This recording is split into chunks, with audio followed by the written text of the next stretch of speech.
Good morning everyone and welcome back to my channel English Literature. Today we are going to talk about tobacco plantation in colonial America and slavery.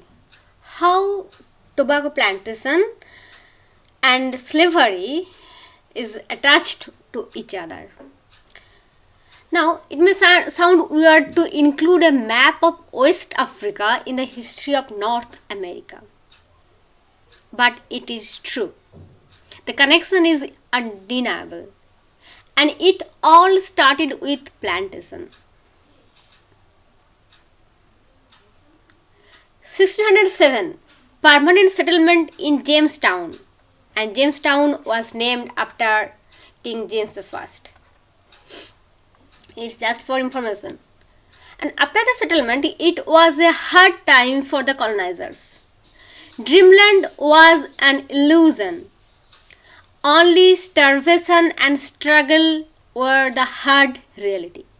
We know about that in the earlier videos that discussed about the earlier history of colonization in America, the first settlement in America, and in those videos we have talked about that how it was not a dreamland at all, but there is the struggle for sustenance, for survival. And it was a starving time when people had nothing to eat. Even dead bodies, leather shoes were taken as food. Colonies turned to cannibalism. Now this situation continued till the leaders introduced harsh discipline. And you know the name, Smith. Smith was, when he just settled in Jamestown, he just started John Smith that had regulation and routines, and that's why he became unpopular to his fellows and he had to go back to England. Anyway, in that time agricultural development took place. You cannot eat your dreams at all. You know that? You cannot sustain with your dreams. You have to eat something solid. So agricultural development flourished in that time, and they started learning to cope with the new land, new situation, new environment, new weather, and with the natives. From the natives with the natives. Again, the tribes that had been their mortal enemies saved their lives by providing food and provision.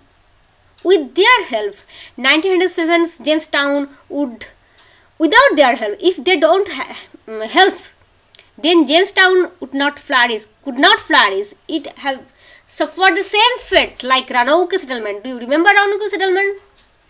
They totally vanished mysteriously. And that's why Jamestown settlement was taken as the first settlement, seriously. And Roanoke settlement, that was before Jamestown, when they were revisited by the colonizer, they found there is nothing. Either they had died or anything may have happened to them. So Jamestown was the first settlement, and Jamestown survived with the help of the local people, the local people who were their enemies, but they helped them in that tough time, the aboriginal people. Now, to survive, cultivation was the utmost necessity. To gain economic stability, they found tobacco plantation is very good.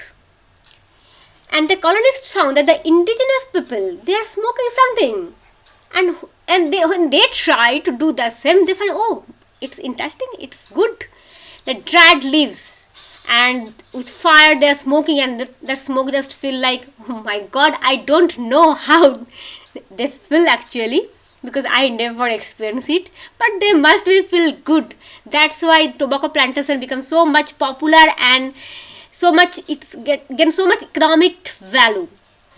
It was a certain fragrant herb that is called tobacco plant, and the settlers tried it and liked it. They sent some specimens of their discovery to England to Sir Walter Raleigh. The English people also approved of it.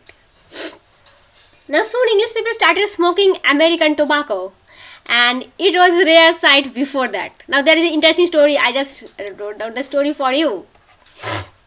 Now there is story. What is that? Walter Raleigh. One day Walter Raleigh was enjoying the pipe, and from there the smoke was curling up. And a servant entered into his room and found, oh my God, my master is in fire. So he rushed out and seized a pitcher of water, and running back, he threw the pitcher with water over Sir Walter. It's just a story. It may be just a story, but that was the thing, because it just proved that it was totally new to the people of England, that smoking tobacco, it came from America. Now after that use of tobacco started, soon the settlers started trading tobacco to their homeland and gaining profit and commercial prosperity from Virginia colony. So tobacco became a commercial plant. Now tobacco was the most important cash crop in colonial America. Do you remember in India, when English people came, they found indigo plantation has same commercial value, and that's why they prioritize to plant indigo instead of the food grains like paddy or wheat. And there is so much controversy, and there is so much riots, suppression, crackdowns, and the devastating situation adapted from that forced plantation of indigo. And that was same with tobacco, because tobacco is just a commercial, you can value it from commercial point of view, but tobacco has no food value. You cannot feed your belly with tobacco whole day. You have to eat something. Anyway, now tobacco is the most important cash crop. That's why it is called cash crop. It will bring you a lot of cash. And Jamestown colony of Virginia became the center of the tobacco plantation. All the colonists invested in the tobacco plantation. But at the same time, tobacco was a labor intensive plant. There are some conditions that you have to fulfill if you want to make a good plantation on tobacco. It required hard labor and experienced people to take care of. And during 1607 and 1609, most of the colonists died of hunger and cold weather. So labor was not sufficient. Insufficient labor. So they feel the need to hire more people from somewhere else. Otherwise, the tobacco plantation will not go, cannot go. On the other hand, the natives died of the disease they brought together. So, on the one hand, the colonists died of hunger and cold weather. And on the other hand, the disease which the colonists brought with them, the natives were not coped with that. And so they died also due to the disease, most of them. And so there was population scarcity. And in Europe, tobacco had great demand for refreshment and as for medical properties. So at the one side there is the growing demand for tobacco, and at the other side there is population decrease. So it can cure headache, it can cure anything. I think it has not so much qualities, but they feel that. Native Americans use tobacco even in their religious ceremonies as a cure-all remedy. Maybe sometimes it is refreshing, or maybe there is some hazy feelings. I don't know. I am not sure about that, so I will not speak more about that. Okay. Anyway, dressing wounds, reducing pain. So much use of tobacco, and that is the growing demand, and no people to carry on the job. Now, but most about it was a recreational drug, and I think it is the most vital point of that. Now, tobacco plantations gave rise to two environmental problems. One is deforestation. From wide area, the forests are wiped out just to raise the plantation, and there is environmental pollution. Now, another point, to gain labor power and to appoint laborers to the plantation, slavery started. So along with these effects, there is the severe effect of slavery. So in this way, slavery and tobacco is greatly attached to one another.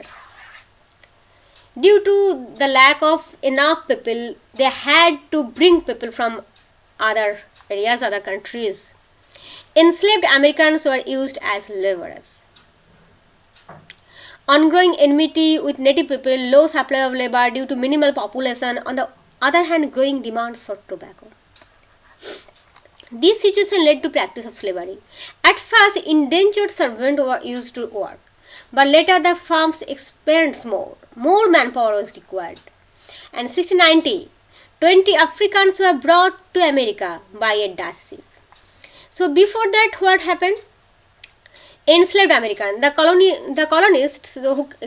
colonizers who came there, they enslaved the native Aboriginal Americans, and they were used as laborers. But gradually, it was not sufficient, so they have to bring from Africa. 20 Africans were brought to America by a Dutch ship, and it was the introduction of slavery. The Dutch founders of New Netherlands brought slaves with them to work in the plantation, sugar or tobacco.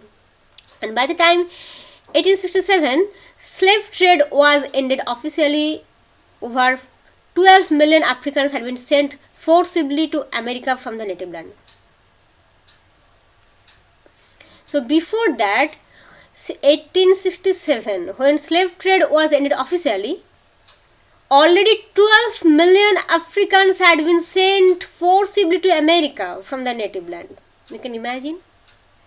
It is the official record, obviously. There must be much more than that. By 1650,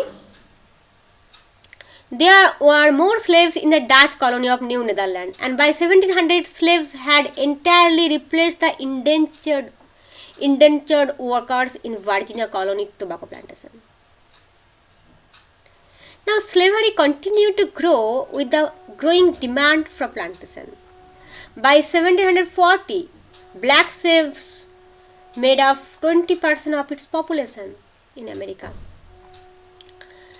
So, from this video you learned how plantation started in America, colonized America, and why was it, and how slavery was related with tobacco plantation, or plantation you can say in general term.